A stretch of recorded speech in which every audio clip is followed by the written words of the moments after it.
Welcome to Winnie Tales. I'm your host, Julianne Neal, and we're here with Bruce Anderson and friends with all of our favorite horse stories, pony legends, and unicorn yarns. Tune in each week to hear from Bruce with a Nature's View training tip, as well as conversations with some of our favorite horse lovers. Remember, the joy's in the ride.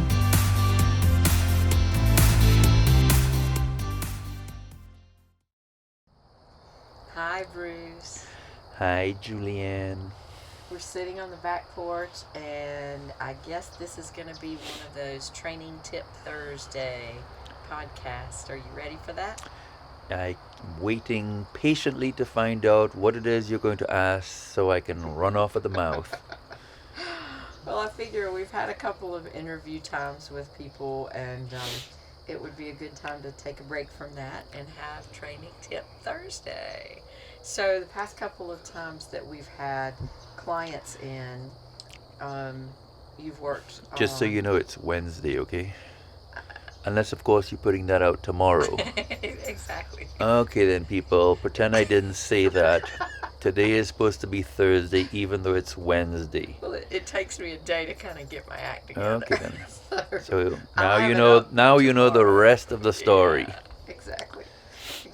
So this will be broadcast as Training Tip Thursday. I got you. And to be honest, Training Tip Tuesday sounds even better when you say it. So, and our next one, maybe it'll come out on a Tuesday, but Which most probably is going to be taped on a Monday. probably so. And I'm really excited. Next week's podcast is going to feature Lynn Carn, who we've been talking about for a while now. Which is funny because Caroline actually, the artist Caroline, I believe was listening to her podcast, and she heard that they talk about this guy who, what was it, the Bruce-isms. Bruce-isms. That's what Lynn says all the time. So it's like she heard these Bruce-isms on Lynn's podcast, and so she was like, wow, I know who that is. You know, exactly. Well, we'll have to call Caroline and do a talk with her coming up soon, too. Absolutely. She's doing fantastic things with her art, with Alpha Mare Art. Right now, there are tons of trucks going by, so I'm going to pause. That's awful. We may have to sit inside. You're listening to Winnie Tales. This episode of Winnie Tales on the Porch is brought to you by Rosalind Moore and Claire Day Spa. Thanks for your support. Hey guys, I am Rosalind, the owner of Clear Day Spa and also a sponsor here on Winnie Tales. And I'm just hanging out here with Winston, giving him a little groom down with some Espana silk. And boy, oh boy, does this stuff smell good.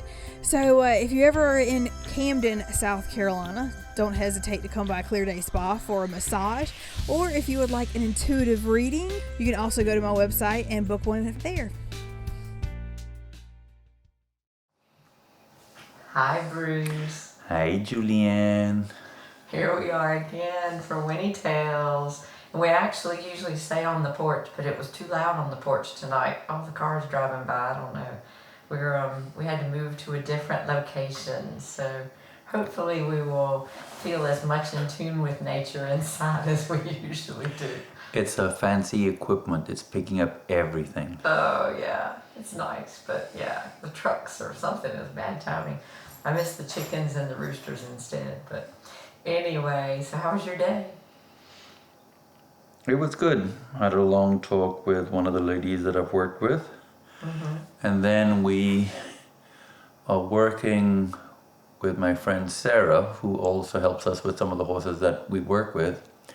She rescued a horse, and the big problem was it didn't want to have anything to do with the horse trailer, no matter what size trailer.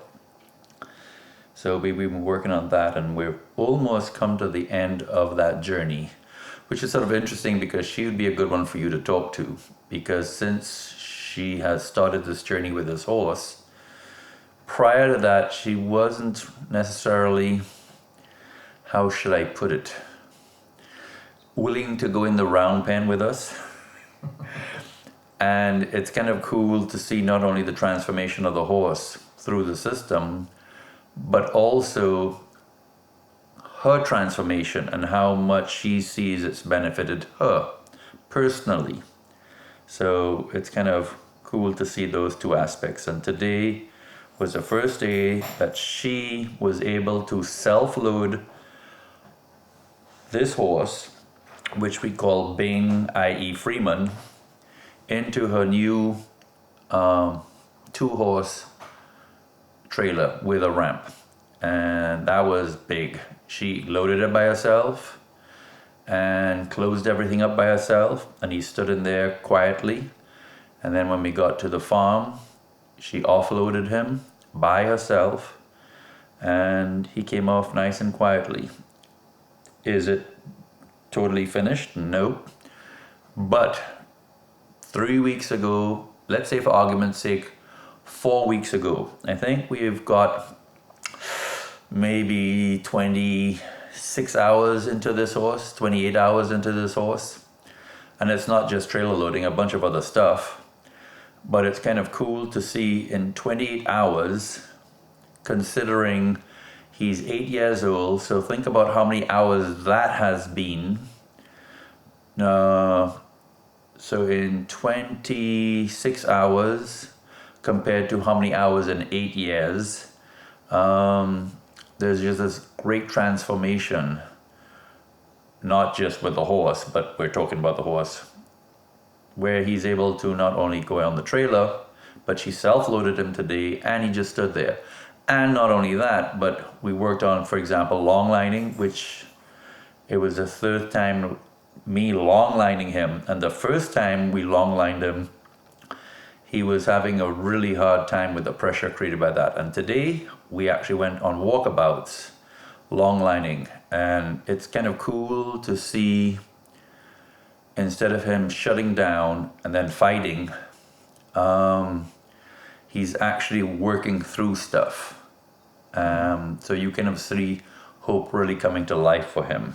That's really cool. You know, we did speak with Sarah a week and a half ago on That's the right. podcast. Yeah. So good update from that. I'm glad to hear it. Well, so it'll be interesting to have a follow-up, I guess, at some point. Definitely. From her point of view. Well, and the cool thing, I'm about a week behind posting some of the podcast episodes on YouTube. Those are videos, and so there's a little bit of video footage of him with the fancy equipment that you guys have set up over at Squeaky's, with all the different things hanging down that he has to go through, and it was fun to film that last week. So good update. And it's sort of interesting because I'm also finishing up, for now anyway. He's a yearling, maybe going on to 2. He is a Connemara gelding, and we actually worked with him. I think we put in 16 hours, which was just under, I think it was 3 weeks long. I worked with him, and we stopped working with him at the end of June, and we're now at the end of October. And so he's been off in a field for that length of time, and the lady's coming to pick him up on Saturday and wanting us to, she had a long list of things that she wanted him to be able to do. Cross tie, pick out his feet, or even if they have to shoe him, groom him and stand there, etc., etc., etc. So we started it back again this week, and it's kind of cool. After having 3-4 months off, he just picked up from where he left off and loaded straight into the trailer by himself. Took him off, worked with him in the round pen. Today we long lined him around the yard. He wasn't sure about a lot of things, and that same thing that you were talking about, the obstacle. I hand walked him through it the other day, and today he long lined through it. Wow. So yeah, I mean, it's pretty cool to see, them taking this knowledge and sort of able to find balance between the two worlds. That's great. Well, since this is Training Tip Thursday, I think that the conversation we've had so far leads right into what I was going to ask you to talk about. Trailer loading is one of the big things that people are always asking you to help with. And so whether you're sitting on the back porch and you get the call from somebody over at the equine park or whatever that can't get their horse on the trailer after the show, or whether it's somebody calling for help with a problem loader from long ago, it's always something that horse people want to know about. And so when I see you go in and work with horses, it's not about the trailer loading. And you always tell people that. And so what would you say is the big obstacle for people who have a problem with that? Why does that problem start in the first place?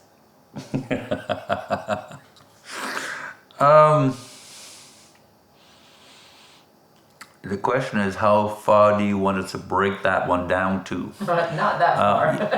I think that the shortest answer, or one of the answers, would be pressure.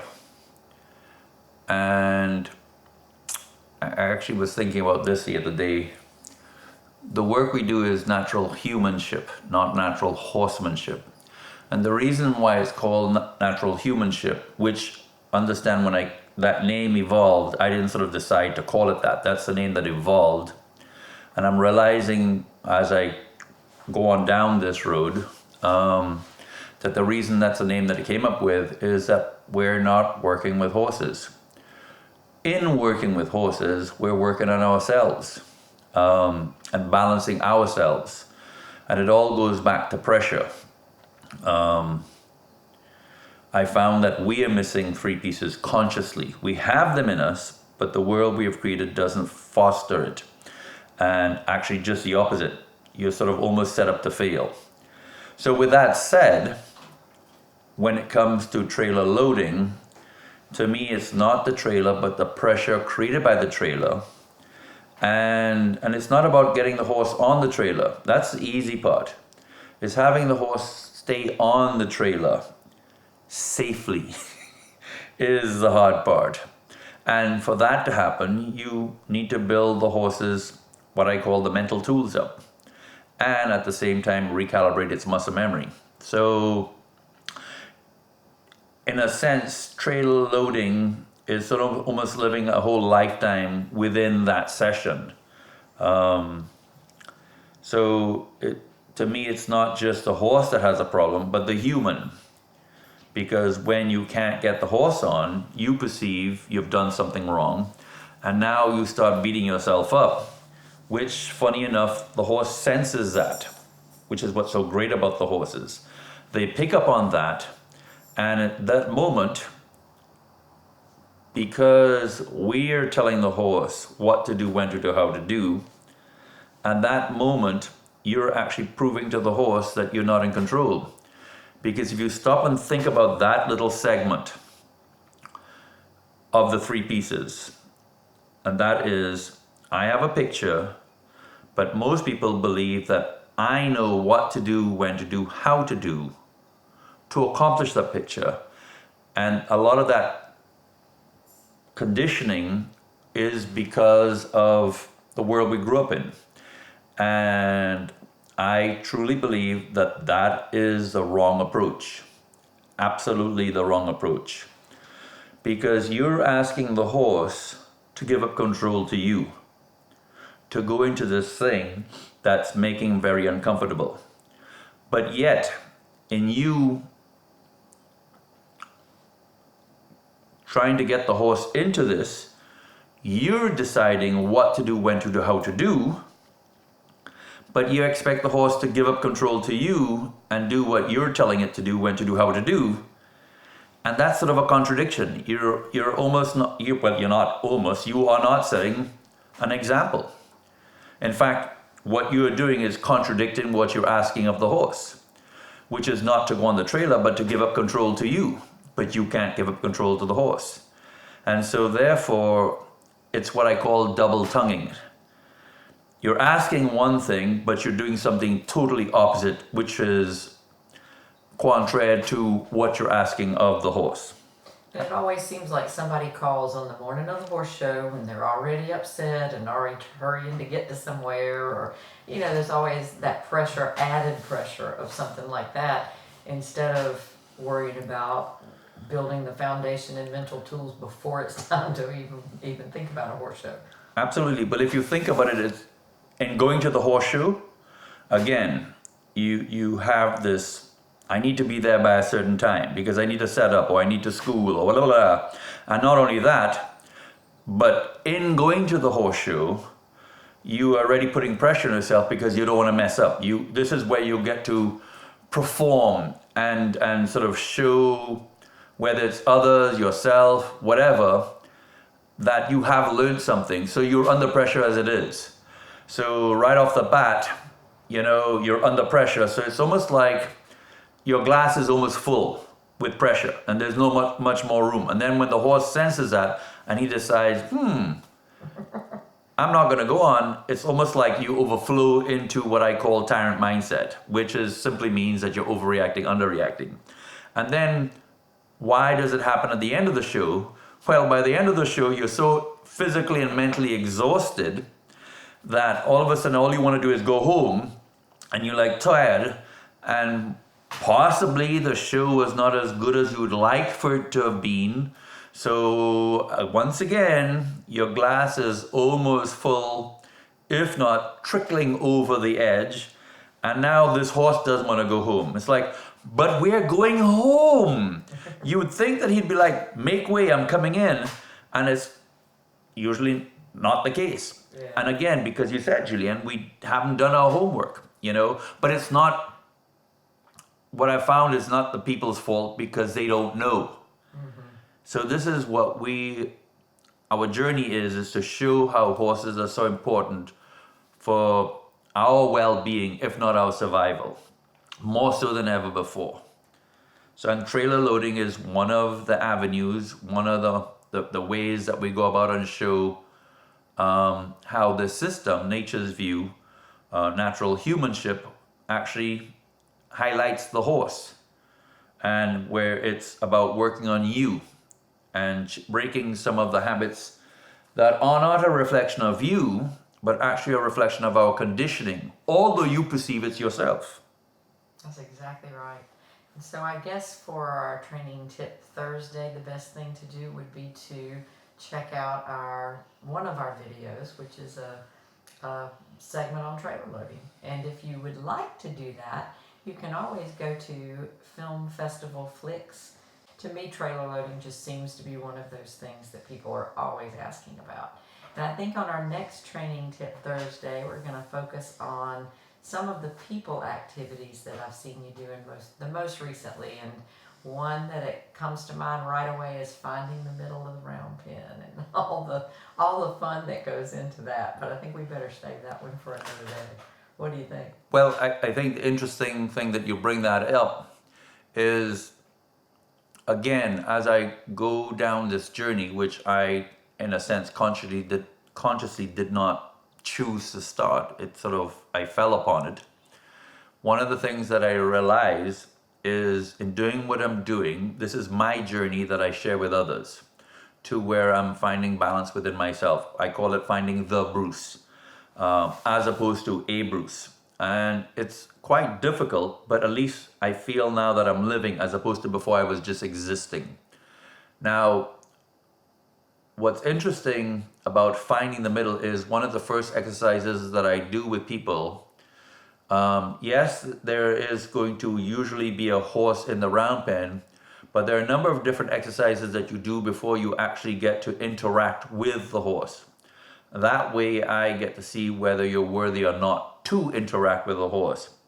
And it wasn't until recently that I truly understood a lot of the value of that first exercise. And that's the interesting thing that I found about what we do. You're listening to Winnie Tales, the official podcast of Nature's View and the Marley Project, brought to you by JA Media Productions.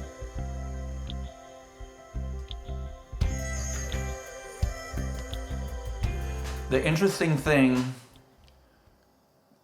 in doing what I do the best way I could describe it is I'm a miner, kind of like a coal miner, to where what I'm doing is mining for this unseen thing.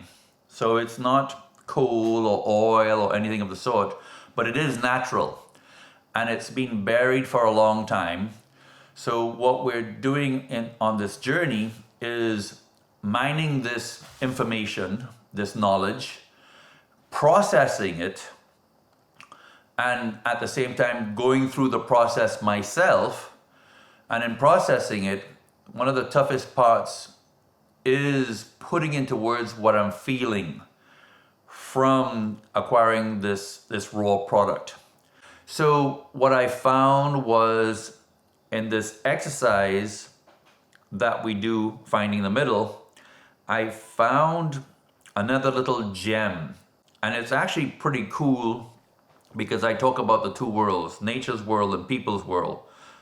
So the thing about it is that when we talk about finding the middle, when we do that segment, it's going to be a cool piece because it's sort of like you're going to be introduced to the two worlds, people's world, the world we've created, nature's world, where we're created for, but it also is going to introduce you to one of the things that has evolved is, to me, the culture that, well, the world that we live in, the culture that we have created in people's world is survival, or to survive, we need to take something that is less and use it to enrich ourselves. Whereas in nature's world, which is what the work Nature's View fosters, is actually taking something that is less, and don't take the word literally less as one is weaker than, it's just you don't have that knowledge. In Nature's View, it's about taking something that is less and lifting it up. And the byproduct is you shall be lifted up. And therefore we get to become the stewards that we're meant to be. So in doing this exercise of finding the middle, it allows you very clearly, and I mean really clearly, to observe yourself literally in working in the round pen with the horse as to where your conditioning more lies. So on one hand, you're going to see how if you're more conditioned to people's world, or influenced by people's world, or influenced by nature's world, and at the same time, you then are going to see another side of finding the middle, which then allows you not just, and that's what I find very interesting, you read a lot of books, you listen to a lot of things, and they're always talking about the problems. You have this problem, that problem, but nobody's giving you a solution. In this exercise, not only are you going to see yourself, but you also are going to have the opportunity to, and this is all experiential, you're also going to have an opportunity to practice changing that behavior if you are not happy with behavior of what you're doing in this exercise. And in a sense, that one exercise is sort of laying a foundation and allowing you the opportunity to choose. And the neat thing about Nature's View is you don't want the picture to happen. You would like for the picture to happen, for it's not about accomplishing the task, but what we do every step of the way, which defines you. So Yeah, I think that's going to be a fun conversation. We are setting it up actually for next week. We'll be speaking with Lynn Carnes of Creative Spirits Unleashed. And I think the really cool thing is that when she's brought clients over the past year or so, they're the ones who that exercise has really been an interesting thing to watch. And it's great when you have people who are really coming and going through the workshops and really interested in self-reflection and that sort of thing. And the horses are a powerful way to look into that. So it'll be a great talk, and that's our next week podcast. So I guess we'll finish up our training tip Thursday with that, and that gives you something horsey training to think about and something people training. So. It's sort of funny, this fancy equipment that Julianne has, she's like, don't move your fingers and your hands because it's going to pick up all of that. So a good example of how the work works, I'm sitting at the dining room table and I start playing with my fingers on the table and she gives me this look. So I catch myself, because we call that tired, where I'm overreacting, underreacting. I'm not doing the picture, which is to sit still. So all of a sudden, I'm sitting again, and I start playing with this thing on the table, and all of a sudden my negative pole goes up, and it's like, all of a sudden an adjustment, stand still, don't move. So it's kind of cool to sort of seeing alpha kick in and sort of recalibrate. Definitely. So yeah, anyway. Very cool. That's my story, and probably go cut all of that out. But Oh, no, I won't. yeah, we know who has the power here. Well, thank you for allowing us to come into your homes, yada, yada, yada. As I always say, when people say thank you, I say the way you thank me is to pass it on. Exactly. And we will hear from you again next week, Bruce. And to everybody else, have a good night. Have a blessed one.